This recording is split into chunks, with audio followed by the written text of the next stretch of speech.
Hey, what is going on, everybody? Welcome back to the Music Producers Treasure Box. This is your host, FERMI, right here with another episode. We are quickly approaching 40 episodes, guys. I just want to say, seriously, I appreciate you being here. I appreciate you listening to the show. You know, we are trying to add value to what you do as a musician, a creative, a beat maker, DJ, whatever it is you do in the electronic music space, or music in general, right? We just want to add value to you. That is my goal, my purpose. That's why I started this show. You know, there is so many things that I wish I would have known when I set out to become a musician and to get featured in, opening slots for big artists or in magazines back in the day. Nowadays, these resources are available if people will take the time to publish and put it out there. So that is what I'm doing here on the podcasting platform, on the Music Producers Treasure Box. It's all about adding value to you, helping you get better, helping you know what you're doing before you even do it, because you're going to learn from experience of myself and the many guests on my show. With that being said, today I've got an awesome guest, Austin the manager. Boy, I hooked up with this guy and we started chatting. I loved what he was doing. He was standing out to me with his shoe phone. More on that later. Yes, he has a shoe phone. But yeah, man, the guy stood out. He's unique. He has some funny stuff that he's doing, but he's also very serious and very well educated when it comes to social media and marketing and getting music out there for his artists that he represents. He does a lot of things in the business space, and I'm just excited to have his acquaintance and to have him on the show so that he can, share some of his love of what he does for everybody out there.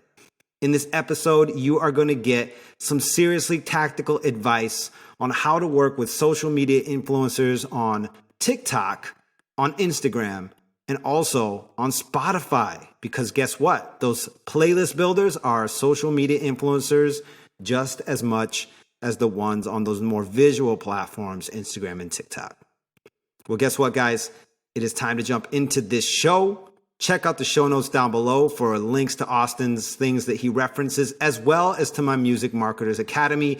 I want to welcome you into that so you can learn more insights one-on-one with me. But let's jump into the interview right now. Here's my boy, Austin the manager. Let's go. All right, my man. I've got Austin the manager here in the house. Welcome to the show. What's going on, man? Thank you for having me. Yeah, it's super cool. This is going to be the first time we have somebody who calls himself a manager here. We've had a lot of artists. We've had some marketers, some publicists. But man, to have a manager here, super excited to get your insights. Thank you. I appreciate it. I'm honored to be the first one. So you are Austin the manager, but you're also known as the guy with the shoe phone. So we just got to clear the air right now. What is that about, man? So I'd say this is probably 2 summers ago now. What happened was, I really haven't been on Instagram that long per se. Before I was Austin the manager, I was just Austin. I had a regular Instagram account, a separate one from this, and I really didn't know how to use Instagram too much. I wasn't that guy who shared a lot online. But when I started managing my artists, I said, man, I should probably get on Instagram. This is important. I understand it's important, so let me start doing that. And I kind of asked my artists, I was like, hey guys, how do I pose in front of the camera? I wasn't comfortable getting my pictures taken. And honestly, they really weren't that much of a help. I just kind of had to figure it out on my own. So one day, while I was posing, I grabbed my Hydro Flask, which is a giant water bottle that I have. It's 40 ounces. I bring it with me basically everywhere I go. And now this is the oldest picture on my Instagram. I held my Hydro Flask up to my head like it was a phone. Right? Yeah. And a lot of people were talking about it in the comments. They're I think someone said, yo, is that toilet paper? What are you holding? But at the same time, I was you know what? I was this is driving engagement for me. I was let me hold other things up to my head. So the next time I took a picture, I was I'm going to take my shoe off.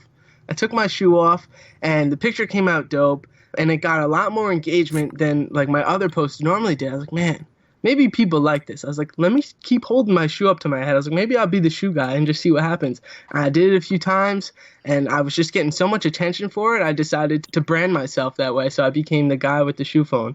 100%. Yo, I'm actually looking back on your page while you're talking. I'm like, let me see this Hydro Flask. And it does look like it could be confused as toilet paper. I have to say they were spot on with that. But you then became the shoe guy, man. And obviously people are liking that. You're getting like 100 comments, like, you know, and a lot of them are saying, I got to get me one of those shoe phones. Yeah, I love seeing what people have to say. There's always jokes about, oh, you know, do you get good reception? Like, who's your cell provider? And I always say Sprint, which is a funny joke. I say if I could get a sponsorship by Sprint because it's a shoe phone, I think that would be so funny. That'd be amazing, dude. That'd be awesome. I just like that because you're looking for a creative way, kind of goofy, silly, whatever, but it's driving engagement, man. And and that's the name of the game on these social media platforms, right? So I think artists listening right now, producers should just take a little note from that. You don't have to just straight up steal the shoe phone, okay? Copyrighted right there by Austin, but doing something that just makes people be like, do a second take, right? Like, and ask questions. You just want to be a little bit different. I've walked into venues with my artists, and my artists have a show somewhere, or we're supporting someone, a bigger name, and the people who are headlining, I talk to their team and they're like, oh, I know who you are. Like, you're the shoe guy, and I've never heard of these people in my life. Yeah. So, it's just a great way to make connections with people that you didn't even know who you were. Absolutely. So it's a good way to stay recognizable. So like we said, you don't have to necessarily do the shoe, but something to just make you a little bit different, because you're competing with seriously thousands, hundreds of thousands of artists. So you gotta stand out. Totally, man. I love it. Well, when it comes to being a manager, like, what does that entail? What do you do for the artists, and how did you get into this? Right. So I'll start off, I guess, with how I got into it. I started working with NSG Hollywood, and I still manage him now. That was about 4 years ago. And basically, I had a little home studio in my basement, literally in the same spot I'm sitting right now. And it was just kind of like a hobby. And he was a friend of a friend who wanted to come over and record some music. And I was like, yeah, man, sure. Like, I was in high school. I loved music. It was a passion of mine. And I said, come over. So NSG Hollywood started recording at my house, and he started putting his music on SoundCloud. And the first song he put out got about 10,000 plays in maybe about a month. And I was like, wow. I was like, I guess this kid's pretty good. Like, I didn't even listen to rap music that much then. In high school, I really listened to like a lot of EDM, which is funny looking back on it now. But so NSG Hollywood was putting out some music. He started getting a little bit of buzz locally on Long Island. And I said, you know what? Like, let me help this kid. I don't have any responsibilities. I don't work a job. I was like, I'll try and keep him organized and just kind of represent him professionally. I help him get promotions done and things like that. I started doing that for a little bit. I ended up getting him booked to open for Lil Uzi Vert. Wow. Kind of by mistake. By mistake. I was a brand new manager. I didn't really know what I was doing, but I ended up hitting up a venue on Long Island, and Lil Uzi was coming there. And I think his show, let's say it was in April. I contacted them about it. I didn't hear from them. And what happened was the show got canceled because he was sick. Oh, no. And they rescheduled it for August. And maybe like 5 days before the show, I get an email from them. They're like, hey, we want you to open up. Are you around? And I was like, oh, my God. Like, I can't believe I just did this. We never had even performed before. This was his first performance. So, like, I got him booked for that. And then, like, everyone on Long Island was like, yo, who is this Austin the Manager kid? Like, that's awesome. And I really started building a reputation that way. So, like, that's how I kind of got into management. I didn't mean to, but I kind of, I guess, just had a knack for it. And I noticed that I had an opportunity in front of me. 100%. Wow. That is an amazing story too, right? Like, you definitely didn't expect that email to come through. I mean, no. I know a lot of people would just give up, right? They, put that out there. They got sort of a denial or whatever happened there. And you just probably didn't even think about it, right? You weren't sweating it. No, I didn't even expect it. Like, when I got the email, I was like, wow, I forgot about this. But like, oh my God. But absolutely, we'll be there. Exactly. That's great, man. Have you run into a lot of things like that where you just went in, you gave your all, you weren't necessarily holding expectations, and something awesome came out of it? Yeah, honestly, like, when I approach anything, and I try and stress this into my artists too, I don't really have expectations when meeting new people and I'm going into new endeavors, because I feel like, you don't know what's going to happen. And Yeah. I don't expect people to treat me the way that I treat others. So, I mean, even just recently, I got my artist Rabbs booked. He opened for Oliver Francis in December. And I initially made the first point of contact with someone in my network about this show maybe 6 months prior. Right. And he basically said, yeah, man, I'll get Rabs' music in front of Oliver's team and I'll see what I can do. And I said, thank you, I appreciate it. And then maybe a month before the show, he hits me up and he says, hey, man, Oliver's team wants Rabs to perform. Are you guys still around? You know, again, like I forgot about it. I just said, you know what, like I'll do what I can do. I pass it off to someone in my network who's connected with them. Yeah. And it ended up paying off. But I basically forgot. I was like, you know what, like if it happens, it happens, but I'm not sweating it. I'm not checking my email every single day because you're just going to get caught up with that stuff and you can't get the things that you need to get done. 100%. Yeah, the work is not even checking your email, right? Like a lot of people mistake checking email, writing emails as actual work. Like that's the least of it. Exactly. If you're an artist, you got to make the music. Producer, you got to make the beats. Stay focused on that. Do your business stuff, but don't sweat it, right? Like I truly hope that people right now are remembering you, Austin, or any of my listeners. They're like, oh, that guy that emailed me 6 months ago. And that amazing opportunities are on your way, still coming to your inbox when you least expect it. Absolutely. That's when it always happens. Like, you know, obviously I check my email every day and sometimes you get that email and you're like, wow, I forgot about this opportunity. Like, I'm so glad this came around. 100%, 100%. So you're doing this stuff, getting them live shows. It sounds like you're also possibly helping them almost on an executive producer level. Do you help them at all with beats, finding producers to work with? How does that all work? Right now, I mean, I do make beats, not something that is on like the forefront of my priorities. My artists always get first dibs at my beats. We haven't gotten them on anything that I've made yet, which I think will be exciting when that comes around. Yeah. But I think mostly I'm helping them from like an executive producer standpoint. I hear all of their music, everything that's coming out of the studio, and really just I'm being the guy who's straight with them no matter what. Like if I don't like it, I tell them I really don't think this is good. And my word isn't the be all end all. Like we have a discussion about it and talk about maybe where we can improve. And a lot of the times I say, you know, guys, this is good, but I feel like this isn't it. I'm not getting that feeling about it. I don't feel like this is going to put you on. Yeah. And that's really the goal right now is a lot of these guys, I push them to put out singles and we're really just trying to do singles and create a buzz for them. 100%. Cool. And that's a popular strategy right now, right? Like people back in the day, even some people now, they spend all this time laboring over a full album and they haven't tested the waters, so to say, right? They haven't released little singles here to see, you know, which side of their style is going to hit with the audience the best, kind of go from there. Yeah, for sure. I mean, I feel like right now, because one, artists are competing with so many people, like I know that not many people, their favorite artist is not my artist right now. And that's obviously okay, but that means that they don't really have that much of an attention span for us. So if you put out a project, you can't expect people to fully consume it. What normally happens is the first song on the project gets the most plays, and then as the project comes down, the plays go lower and lower. So at that point, it's like, listen, if you think you have a project, release them as singles instead. Give each song the attention it deserves. Nice. I love that. And it really highlights each individual song, gets it that attention. Absolutely. Dope. So what is one of the best moments that you've had with NSG Hollywood? I want to feature one of his songs shortly here, but what do we need to know about this guy?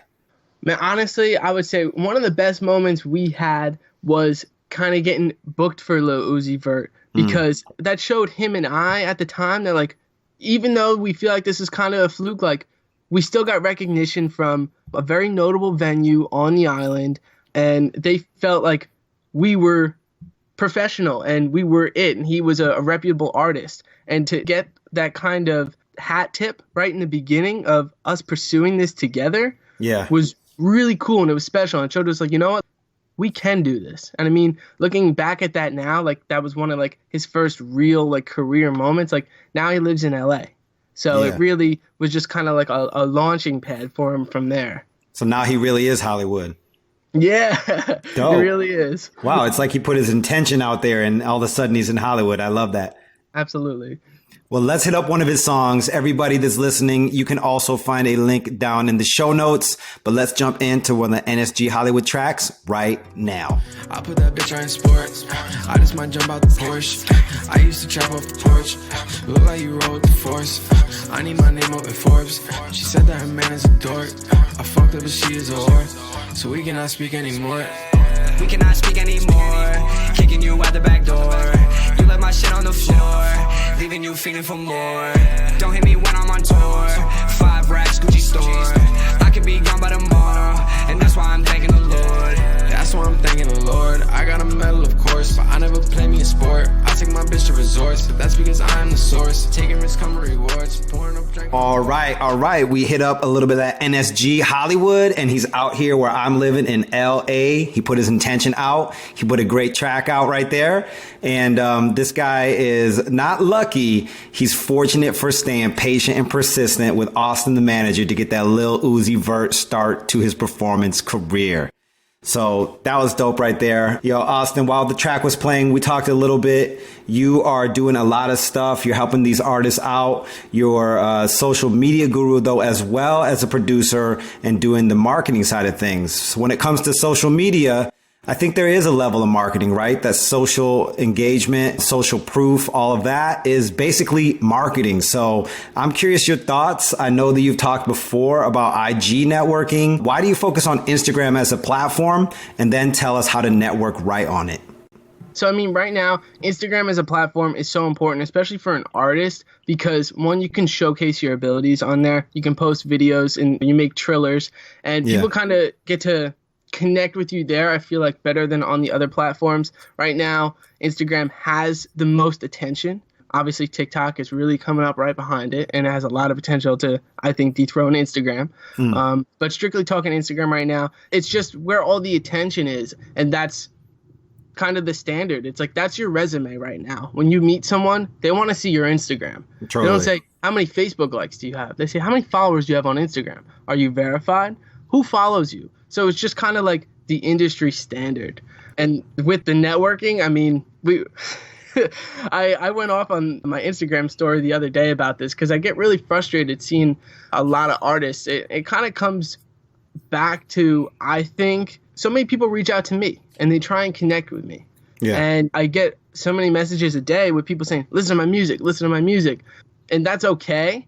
But I'm much more likely to work with someone and give them a chance if we establish some type of relationship. Totally. So I break that down, and I could go into that, where the first thing you really want to do is, let's say I want to work with Drake's manager, Oliver, right? Mm-hmm. In all reality, like, that's probably not going to happen because of gap in like a social status. So the first thing you need to identify is someone who's within your reach that you're trying to network with. Right. So I think I said, let's say if you have under 10,000 followers, you want to be reaching like no higher than like 25,000 followers, someone to try and network with. Yeah. And then if you have like between 10 and 25,000 followers, you could be reaching up to about 50,000 followers and so on. It's fairly relative. But what you need to do is you identify someone you want to work with and you turn on their post notifications. Right. And after that, every time they're posting, you're going to be in there, you're liking their picture as soon as it comes on, and you need to provide a relevant comment to whatever it is. Don't just throw down some emojis, especially you're going to be commenting fairly early on the post. The guy or girl, whoever you're trying to network with, is going to see it, right? Mm-hmm. You're going to do this process for a while. I'm going to say it depends how often they post, but 1 to 2 months worth of content that they put out. You just want to be on it, providing relevant comments and just supporting them. And your name's going to become, you're going to recognize it more often. I mean, I have followers who I have no clue who they are. I've never met them, but I always see that they're commenting on my stuff. They always view my stories, and they're just always kind of supporting me, which is awesome. Totally. So you do this comment process on their posts for a while. Maybe they start to reply to your comments. Maybe they don't. But once you start doing that for a while and you feel like you can be recognized by this person, you want to start replying to their stories. Right. And again, relevant to the story. Don't plug yourself. So always be watching their content and you start replying to their stories. Eventually, you're going to get a reply. If you do this equation right, you're going to get a reply with them. And they might just say, haha, like, I totally agree. Or just shoot something back. You're going to continue the story reply process. And you continue to do that until you feel like you can work in a real good conversation and just build that relationship with them. And again, it comes with skill of just talking with people. But eventually, you're going to learn how to move the conversation into what you do, or maybe you ask them a question. I always ask people about the industry because that's who I'm trying to always network with, people at the labels. I always ask them something about the label or what's going on with a new artist, and just you slowly work your way in. The way I try and break it down is networking is like a ladder. So what happens is once you go through this whole process of the comments and then the story replies and you start talking to this person, and the whole goal is to eventually meet up in person if you can, if you're near one of the major cities. Yeah. So you meet up in person with this person, right? And then you start to meet their network after you build a relationship with them. And let's just use Instagram followers as a base to talk about someone's credibility, just so it's a simple concept here. You meet with someone, right, that you networked with. They have 25,000 followers. They bring you around some people, and you meet someone who has 50,000 followers. Utilize networking skills there. You can literally, you meet them, you follow this person with 50,000 followers on Instagram, start the whole process over. Start doing the comments thing. Then you start doing the story replies thing. And you repeat the process. So now you start hanging out with this person who has 50,000 followers a little bit more often. And they bring you around some people. Those people have 100,000 followers. And you continue doing that process. You climb the networking ladder until you just get higher and higher and higher. There's really no top to it. Totally. No, I love it, man. And one thing that I said on a previous episode is there's that old saying that there's 7 degrees of separation, right? That you are basically 7 people away from pretty much anybody in the world if you just knew who knew who knew who. Keep that going a few cycles, right? But I almost feel like the way you just described IG networking closes that gap even more, right? You're not even just 7 people away. You are just 7 actual meaningful comments away, or 7 IG story replies away, something like that, right? Where, like you said, I think a lot of people just reach out straight out of the gate. They don't know you at all. And if you are a 25,000 follower person, they could reach out and say, hey, what's going on? Would you listen to my song? Hey, would you put this on to a mixtape that you're doing or whatever, right? And it's like, we don't know each other yet, you know? And it could just be a little odd. So your whole point of view is adding that value, building a real supportive environment basically between you two, showing them that you care about them and it's not just all about you. Absolutely. Yeah. And I mean, at the end of the day, like, I'm explaining this method because I've used it and it's worked. I got an internship at Photo Finish Records, which is in New York. It's an independent label. It all started off of an Instagram comment. It's dope. Everyone is right at your fingertips with Instagram, and I feel like people almost forget about that. Yeah. Anyone that you could ever possibly want to talk to in the world, you could potentially start a conversation with them sitting on your bed. 100%. Yeah, it's so true. The world is much smaller than it used to be. But I think you make a good point too. It's not only online, right? It's like how you transition those relationships from online to offline. Yes. So you can't get stuck just only being like a hacker, you know, in your room right there, a bedroom producer of Instagram and just not ever leaving. You also got to make that effort, try to get out there in person, try to go see people if they're out there live at shows or whatever they're doing. Just make a connection, even over coffee, like whatever. Just make something happen offline to make it even more real, more supportive and more productive. Absolutely. Like I met some business partners on Instagram and it was all through Instagram. And I was working with them for a while, and it was just through Instagram, even though these guys live in Manhattan. And I eventually got the time, we scheduled out time to meet each other in person. And our business has only been better since then. Meeting in person, being able to discuss things and work together just face to face is just a different type of energy. 100%. 100%. And, you know, Gary Vee actually talks a lot about that, too. There's some people that you're going to reach out to, and they'll never write back. It actually goes back to what you started with, too, with the Lil Uzi Vert and some other things that you've done. Yeah. They may reach back in 6 months. They may never, ever reach back. But that's okay, right? There's how many billion people on this earth and how many different successful folks that you would love to work with and that would love to work with you. So I think for all my listeners, I'm just reminding everybody, keep reaching out, keep going forward. If somebody replies back, that's great. If they don't, that's okay. Maybe next time, keep adding value to Austin's point. Just reply to that next Instagram story that means something to you and add value back. Yeah, the way I look at it is I say to myself, how many no's am I away from my yes?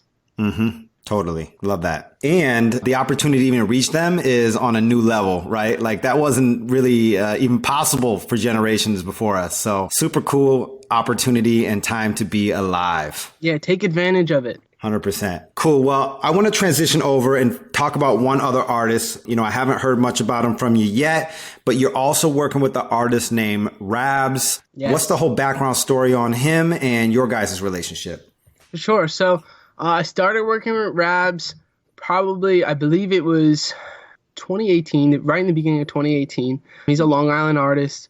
I knew him before we started our professional relationship. I just knew him from being around in the music scene. Long Island, thankfully, has a great music scene. There's a lot going on here. There's a lot of artists. And I think initially Hollywood actually made the connection with him. They were doing some music together. They met at a studio one night. And I just met Rabbs from there. And Rabbs was actually the one who approached me. And he was like, listen, man, he's like, I think we could make a great team. Like, would you be interested in working with me? And at the time, I really wasn't thinking about bringing on another artist. But I liked that Rabbs had the balls to basically go up to me and be like, listen, I want to work with you. I see you're talented. I got talent. Let's put it together. And really from there, Rabbs turned into a whole new artist. He brought himself up on another level once we started working together. His music got very good. He just continues to improve. And yeah, from there, I mean, he put out an EP recently called Life. And then before that, he put out an EP called Lost. And I believe, honestly, with the proper exposure, that those projects could do so well for him. So that's something that we're working on. And I feel like that's really the main goal with so many artists is just figuring out the way to get exposure. For sure, for sure. Well, hey, let's get him a little bit of exposure right now. Let's jump into a track by Rabbs. Let's go. You cannot play with me, baby, just leave me alone. I was down bad, left me in the freezing cold. Do not disturb, cause she all up on my phone. When you lied to me, baby, I shouldn't. I tried to make the time for you, there's no hiding you. Don't have the time for me, there's no time for you. Everything was on the line for you, I would die for you. But you lied to me, so I had to find a truth. Up now, every day a different bag, yeah, go and chase it. Run down, on some new foreign shit, spend some money, then replace it. You can't lie to me, I see it in your eye. I'm too focused on what I'm doing, I don't got the time. Old bitch did me dirty, so I'm acting like I never knew her. Had to leave it in the past. And this is like a gift and a curse too right now for Rabbs, where I don't really know who he sounds like. He's kind of created his own sound. It's easily identifiable as rap music. But if you said, oh, can you tell me who Rabbs sounds like? I'm like, you know what? I really don't know. And that's sometimes difficult when we're marketing because we're trying to find the right audience for him. And, you know, it's really easy if you're like, oh, like, you know, he sounds like Nav. And then you just market to people who follow Nav and enjoy listening to Nav's music. But like with here, we're like, I don't really know what kind of audience to target. But that's good because he's also creating his own lane. And not a lot of people sound like him, but it's still a pleasing sound. And he's building a fan base off of it.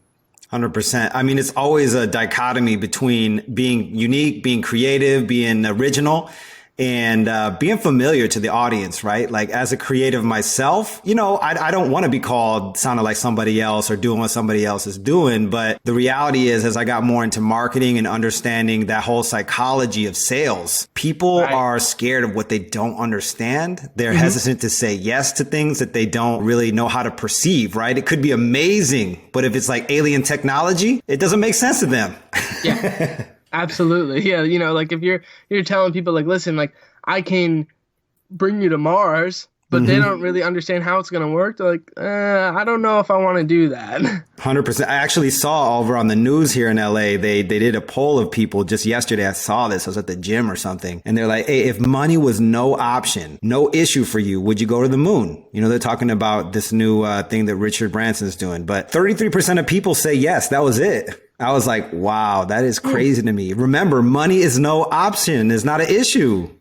I think I would go to the moon. I mean, as long as I know I can come back, I would totally go to the moon. Yeah, I'm thinking maybe fear played a part in the 66% of the other people, but I'm just saying it goes to show that like things that just seem out of this world or really weird or unique, just mainstream, don't usually get adapted right away. Yeah, it usually takes a while. Absolutely. I can agree with that. So when it comes to being a manager, one thing that I wanted to ask you is basically down to the core, why be a manager, man? I mean, it's something different as well. I don't meet a lot of people who say, hey, I'm a manager for artists. You mentioned that you do some beats, but you're really focusing and known as Austin the Manager. So right. Why you think differently? Why you think differently than these other guys out here who are just looking at the surface, want to be the artist or the front man per se? Right. Well, I think I knew from fairly early on that I just didn't have it in me to be an artist. You know, I've tried writing.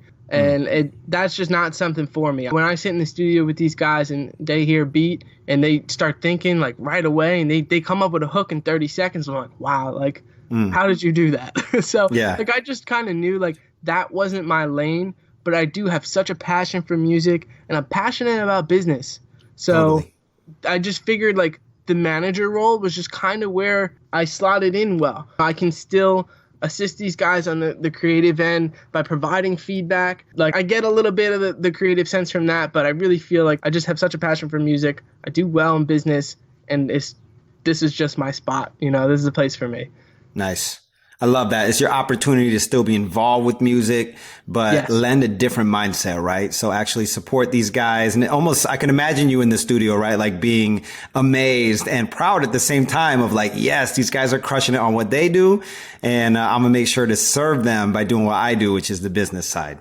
Absolutely. It's one of the coolest things sitting in the studio and just hearing them work. And I've been in the studio when they recorded like all these songs and not even knowing that that's the one that's going to be the hit. That's the one that's going to get all these streams. And you're like hearing it and you're like, man, I like this song. Like, this is going to do good. But then like once it comes out, you're like, wow, like I didn't know the opportunity that this song was actually going to create. Totally. What was some of that learnings from that, man? I mean, what would you tell artists who are thinking that this song they're working on right now is the one? Honestly, what I would say is be realistic with yourself. If you do think it's the one, don't put it out right away. Save your money. Promote it correctly, because I've heard music that's gotten released by other artists that are upcoming artists, and I've had conversations with them and I say, listen, man, this song will get you signed. And they put it out and they don't put any promotion behind it because they really can't afford it or they don't have the money at the time, and then it gets a couple thousand streams. Right. So if you really think that you have the one in your pocket, first show it to strangers, random ass people who don't know you, and get their feedback on it. Because a lot of the times you show it to people in your circle, everyone tells you it's good. They say, yeah, man, that's great. It's fire. Yep. You have to find people who can be constructive with you and actually tell you how it is. Otherwise, you're going to think every single song's a hit. You're going to hold them all, and you're going to put money behind everything, and they're not really going to move. So if you do think you have that hit, be realistic with yourself, evaluate it, and save your money and put it out correctly. That's dope. How would you describe putting it out correctly? I want to dive into that. Right. Okay. Awesome. So right now, the biggest thing for me, I'd say, regardless of what your budget is, right now, let's say you have $1,000. So we could actually just make it simple here. You're going to be wanting to invest in Spotify playlisting, and you're going to want to invest in some type of TikTok influencer campaign. Right. And you're going to stagger them. So you don't want them to happen at the same time. What you're going to do is you want to do playlisting first. And this is how you find good playlisters. So you're going to go on Spotify. You have to do it on your desktop. If you can't look at this on your phone, it doesn't show you everything. So you look at Spotify on your desktop or on your laptop, and you go click on some upcoming artists. One of the artists that I used initially when he was smaller was Ian Dior. Okay. And you can go to his About tab, and it'll tell you what his most popular playlists that he's featured in. And at the time, he wasn't getting curated by Spotify. So that means he was paying for playlist placements on independent playlisters. Yeah. And you click on those playlists that he's featured in, and usually there's contact information in the headline of the playlist. Right. And you just rinse and repeat that process with a bunch of upcoming artists who aren't big enough to get curated by Spotify yet, and you can see where they're putting their money, and you know it's working because they're generating buzz. 100%. So that's dope. You would do that. You'd figure out a playlister to work with, do a playlist campaign. Once your song's streaming well, then, and you're also going to approach these TikTok influencers in advance so you can schedule everything. But after the playlist campaign is done, or maybe it's halfway, depending on how long the campaign is, then you have these influencers put out content. Because what's going to happen is, if the song does well with these TikTok campaigns, people are going to go look up the song. And if they see that it's streaming well, that let's say it's got 50,000 streams, people are willing to click on it. It's about credibility. They want to almost feel like they're missing out. You know, people might look at it. Let's say if you had 1,000 streams on it, people would be like, this is a fluke. Like, the guy's really not that good. Or I'm not really interested in learning about him more and listening to the whole song. So you need to have that credibility when the time comes when people do come across your content, especially when you're setting up a promotion like that. 100%. So explain TikTok to me. Okay. I admit I am not that advanced with it. I have it, but it doesn't make sense the same way. I think I understand it. It's just a different approach that these influencers take. Honestly, more for the comedy is what I see it for. Right. Being used for. I would say comedy is a large part of TikTok and probably one of the most dominant spaces. But I mean, Gary Vee puts content out on TikTok and it's educational. Yeah. So there's a niche for educational content. But when you're saying like hook up with an influencer for TikTok for musicians, we're talking about using your song as the background music, which has the link on it in TikTok for whatever they're doing. It's not going to be like a straight endorsement, because Instagram endorsements are usually more obvious and more like slap you in the face, which could actually be bad in my opinion sometimes. I agree. I think you're really going to be paying an influencer to do some type of challenge to the song or create a dance to the song. I find that that's what gets the best response. You don't want to just work with any influencer. You want to work with one that you feel has a good audience for you. Right. And fits your music and your image. Because, you could be working with, let's say, the most popular person on TikTok, but if you make screamo music or like metal and her audience is 13-year-old girls, it's just not it won't translate. Yeah, 100%. I love that, man. Well, how do you go about finding your TikTok influencers? And also, what about Instagram, man? I mean, you're the IG guy. What's up? You didn't mention Instagram influencers. Yeah. I mean, honestly, I have to say, I feel like TikTok influencers right now just hold so much more weight in terms of promoting. And TikTok has a larger organic reach right now than Instagram does. And even if someone has a lot of followers on Instagram, like, it just seems like for whatever reason right now, because TikTok's musically driven, we get a better response there. But honestly, I do have a list of people that I like, and most of the time, to be completely honest, I just scroll through my For You page. Yeah. And if I see someone putting out some type of content that I feel could be promoting music, I just write them down. Yeah. And a lot of the times what is cool too is there's so many brand new influencers that just got created through the TikTok platform. And they don't really have that big of a following on Instagram yet. So they could have 1 million followers on TikTok, and maybe they only have 10,000 on Instagram. And I know people like that. I have relationships with people who have a huge TikTok following and then have no followers on Instagram. So what you do is you go reach out to them on Instagram because their Instagram profile is most likely linked to their TikTok, and you shoot them a message on Instagram. Or if you got some time, you use the networking strategy. And you form a relationship with this person, and who knows, they might give you a discount. You might be able to meet with them beforehand, and they may be willing to promote the song for nothing. So you never really know. But that's how you're going to go about finding your TikTok influencers. You just seriously the way I do it at least, and I found success, is just by scrolling. You go through your For You page. Just manually finding. Yeah. Love it. So sometimes you just got to put in that hour or 2 hours and just write everyone down. 100%. Cool, man. Well, hey, I really appreciated the insights. Definitely learned something right there myself. For instance, going on to the desktop version of Spotify, I didn't realize how much more was available on the desktop version. And yeah, I've never noticed anything about an artist's most popular playlist on the app. So that's where it's at, there on the desktop. And that's an awesome way to hack the successful upcoming artists. If you are an even more underground artist, to find out where they're getting their streams from, how they're getting exposed, and you can kind of hijack that traffic. Absolutely. I think that's super important. I've never heard anyone else talk about that really. Yeah. So like utilize this because it's going to give you a leg up on your competition.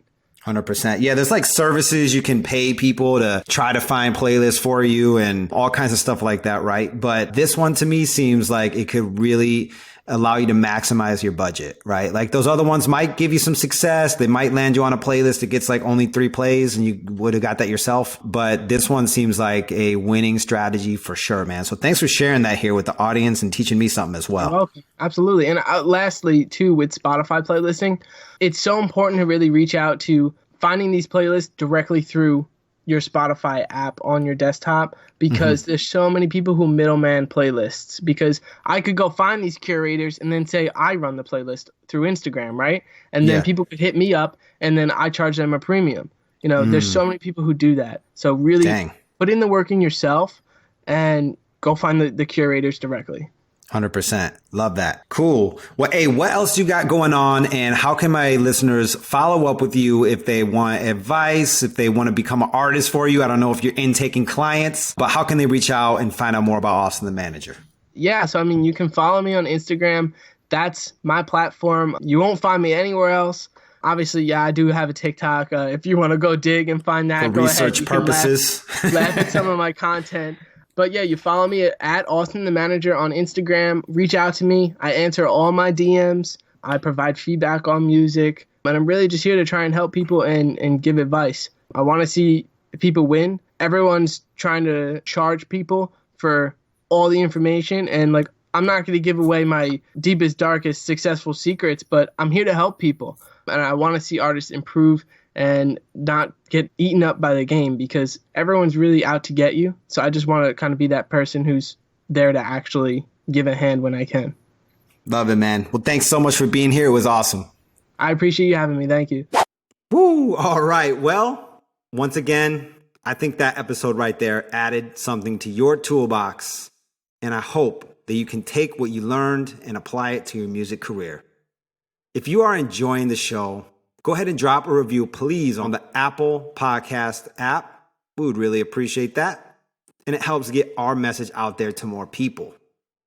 If you don't follow us on Spotify and you have Spotify, please type Music Producers Treasure Box into the search field and click follow. It would mean so much. This podcast is just so much fun to put together. And I was just thinking, every time I jump onto the mic and I get ready for interviews with some amazing musical guest or business mind in this world, I'm always a little bit nervous. I'm always a little bit hesitant. I have no clue what is in store for us, but it always, always, always results in some value bombs being dropped. And I think today's episode is a prime example. Austin and I don't know each other that well, but I was glad to get to know him prior to the interview and during the interview. Bottom line, guys, this was one of the most impactful episodes that I think we've had so far. I hope that you take that advice that he dropped about Spotify, playlist, and influencer marketing and can apply it to your business.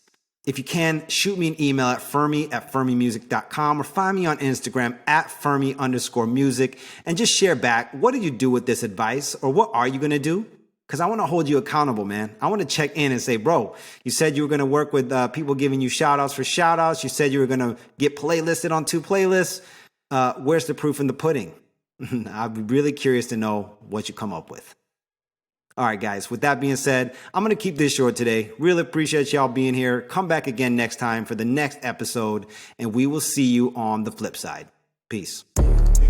Hey, yo. YGP. Hey. Yeah, that's my brother right there. Hey. Like D. Wait, yeah, I'm in the field, ain't talking bleachers, gun is too little, fit in my sneakers. If she ain't fucking dead, you keep her. If she a stalker, blocking delete her. Talking about hate, but I did not see him. In a phone whip, you know that I'm speeding. I work for my pain, these niggas they cheating. Boy, you my son, cause I'm gonna see them. Niggas they cap, I know that it's bullshit. I got a Glock, came with a full clip, went from the trap right to the forces. I'm in the foreign, this ain't a tour. Shorty a thought, yeah, she was horn. We took his pack, double the scoring. Opposite trap, then I get more. And Bobby just pull up on me in the foreign. Gucci my fit, I'm in my bullshit. You talking shit, get hit with the fork.